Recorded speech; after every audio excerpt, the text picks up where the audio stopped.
Hello my family members. So ఇది వచ్చేసి మన గోవా సిరీస్లో పార్ట్ 5 అనమాట. Day 2 morning in Goa. So మేము అరౌండ్ 6:37 కల్లా లేచి స్టార్ట్ అయిపోయినాం. ఎక్కడికి వెళ్దామని ప్లాన్ చేసుకున్నాం కదా. సో మేము అంజనం బీచ్కి వెళ్దామని ప్లాన్ చేసుకున్నాం. సో ఆన్ ద వేలో అయితే నేను చాలా చర్చెస్ చూశాను, కానీ ఇది కొంచెం వెరైటీగా యూనిక్గా బాగుంది అనేసి దీన్ని క్యాప్చర్ చేశాను. సో మేము బీచ్కి అయితే రీచ్ అయిపోయినాం. అక్కడ ఎంట్రన్స్లో కూడా ఒక చర్చ్ ఉంది. సో ఎర్లీ మార్నింగ్ వెళ్ళడానికి మెయిన్ అడ్వాంటేజ్ ఏంటంటే క్రౌడ్ ఉండదు అండ్ ఆల్సో వైబ్ అనేది బాగుంటుంది. So we can take many pictures and we can enjoy అనేసి మేము మార్నింగ్ వెళ్ళిపోయాం.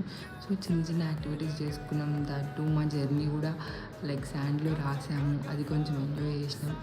సో మళ్ళీ మేము రిటర్న్ అయిపోయినాం. బ్రేక్ఫాస్ట్ చేద్దాం అనేసి మేము రిటర్న్ అయిపోయినాం. అరౌండ్ 9 వరకు మేము రిటర్న్ అయిపోయినాం. సో మేము పంజిమ్కి వెళ్ళాం, పంజిమ్ సిటీకి. అక్కడ బ్రేక్ఫాస్ట్ అవైలబుల్ ఉంది తెలుగు వాళ్ళది అనేసి రిటర్న్ అయిపోయినాం. అక్కడ కంప్లీట్ చేసి వచ్చే దారిలో కోకోనట్ తీసుకొని మళ్ళీ రిటర్న్